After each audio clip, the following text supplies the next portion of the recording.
Selamat pagi, siang, sore, dan malam. Pada kesempatan kali ini, kelompok kami ingin membahas mengenai eksponen dan logaritma. Sebelum kelompok kami membahas mengenai eksponen dan logaritma, perkenalkan saya sendiri yaitu Michael Daryl Susanto bersama dengan teman-teman saya Eman Jenny Pasipka dan Angelin Natasha Blite Kellen. Tanpa berlama-lama lagi, mari kita membahas mengenai eksponen dan logaritma. Selanjutnya, eksponen. Fungsi eksponen adalah operasi matematika yang melibatkan perpangkatan untuk menemukan hasil pangkat itu sendiri. Nah, lambang eksponen adalah E pangkat X. E adalah bilangan pokok atau basis, X adalah bilangan pangkat. Ada beberapa sifat-sifat eksponen, yaitu sebagai berikut, bisa lihat di sebelah. Berikut adalah aplikasi eksponensial di dalam bidang farmasi, yaitu proses penghancuran dan eliminasi obat di dalam tubuh manusia. Hal ini berhubungan dengan bidang farmakokinetika. Ketika seorang pasien diberikan dosis obat yang sama pada interval waktu yang teratur, konsentrasi obat dalam aliran darah menurun karena obat tersebut diurai. Namun, obat tersebut tidak sepenuhnya hilang sebelum dosis berikutnya diberikan. Model peluruhan eksponensial digunakan untuk menggambarkan konsentrasi obat dalam aliran darah pasien. Diasumsikan bahwa obat diberikan secara intravena sehingga konsentrasi langsung mencapai level tinggi lalu menurun secara eksponensial seiring berjalannya waktu, sehingga dapat dimodelkan sebagai persamaan berikut, yaitu Qt sama dengan Q0 dikali E pangkat min KT, di mana Qt adalah konsentrasi obat pada waktu tertentu, Q0 adalah konsentrasi obat setelah baru digunakan atau baru diinjeksi, K adalah konstanta eliminasi, dan T adalah waktu. Mengapa persamaan tersebut sangat penting dalam bidang farmakokinetika? Karena masalah yang dihadapi oleh apoteker adalah bahwa untuk sebagian besar obat terdapat tentang konsentrasi tertentu di mana obat tersebut efektif. Jika obat terlalu rendah konsentrasinya, maka obat menjadi tidak efektif. Sedangkan jika terlalu tinggi, dapat menyebabkan bahaya bagi pasien. Sehingga diperlukan perhitungan konsentrasi yang tepat terhadap waktu tertentu agar obat dapat bekerja secara maksimal, efektif, dan tidak membahayakan pasien. Berikut adalah aplikasi soal dari persamaan yang telah saya paparkan sebelumnya. Seorang pasien disuntik dengan obat tertentu. Tepat setelah obat disuntikan, konsentrasinya adalah 1,5 mg per ml. Setelah 4 jam, konsentrasi obat menurun menjadi 0,25 mg per ml. Jika obat mengalami peluruhan eksponensial, tentukan konsentrasi obat atau Qt setelah 6 jam. Hal pertama yang perlu dilakukan adalah menuliskan persamaannya terlebih dahulu, yaitu Qt sama dengan Q0 dikali E pangkat min KT. Dari soal diketahui bahwa Qt adalah 0,25, Q0 adalah 1,5, dan T adalah 4 jam.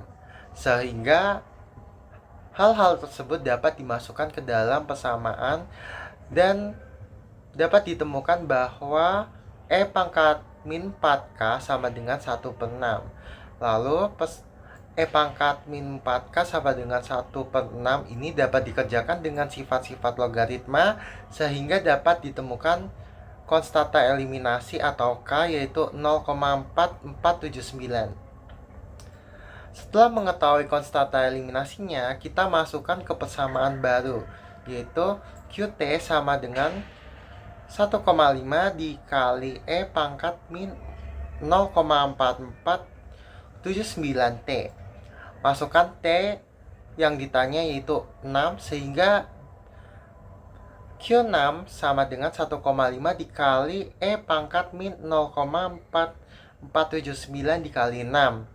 Sehingga dapat ditemukan hasil dari Q6 adalah 0,102 mg per ml. Sehingga dapat disimpulkan bahwa konsentrasi obat setelah waktu 6 jam adalah 0,102 mg per ml. Selanjutnya, logaritma. Logaritma adalah operasi matematika yang digunakan untuk mencari besaran bilangan yang dipangkatkan. Ada lambang logaritma, yaitu A long B sama dengan C.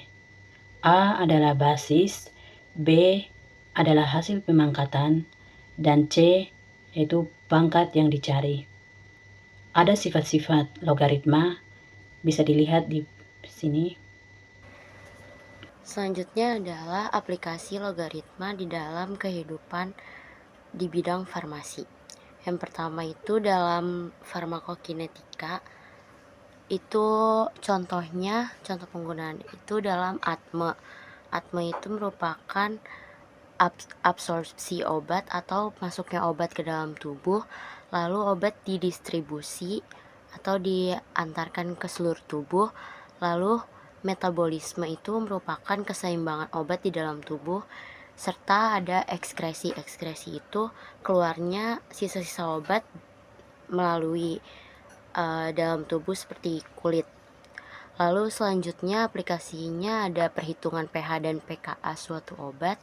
Itu contoh penggunaannya dalam persamaan Henderson-Hasselbalch. Lalu selanjutnya ada perhitungan penghancuran dan eliminasi obat. Itu contohnya pada penggunaan persamaan. Lalu selanjutnya ada contoh soal dari logaritma. Contoh soalnya yaitu bagaimana menyiapkan buffer fosfat dengan pH sekitar 7,40.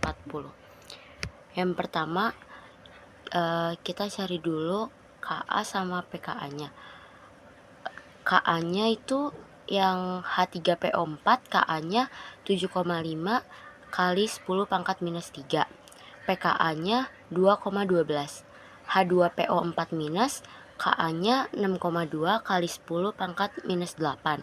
pKa-nya 7,21. HPO4 2 minus, Ka-nya 4,8 kali 10 pangkat minus 13. pKa-nya 12,32. Lalu rumusnya pH sama dengan pKa plus log konsentrasi basa konjugasi per konsentrasi asam. pH sama dengan 7,21 ditambah log konsentrasi HPO4 2 minus per konsentrasi H2PO4 minus. 7,40 sama dengan 7,21 tambah log HPO4 2 minus per konsentrasi H2PO4 minus. 0,19 sama dengan log konsentrasi HPO4 2 minus per konsentrasi H2PO4 minus. Lalu digunakan antilog sehingga didapatkan 10 pangkat 0,19 sama dengan konsentrasi HPO4 2 minus per konsentrasi H2PO4 minus. 1,5 sama dengan konsentrasi HPO4 2 minus pangkat 2 minus per H2PO4 minus. Jadi konsentrasi HPO4 pangkat 2 minus harus 1,55 lebih besar daripada konsentrasi H2PO4 minus. Sehingga pembuatan buffer fosfat dengan pH 7,4 didapatkan dengan mencampur konsentrasi H2PO4 minus dengan HPO4 2 minus dengan rasio yang sesuai. Sekian presentasi dari kami, terima kasih.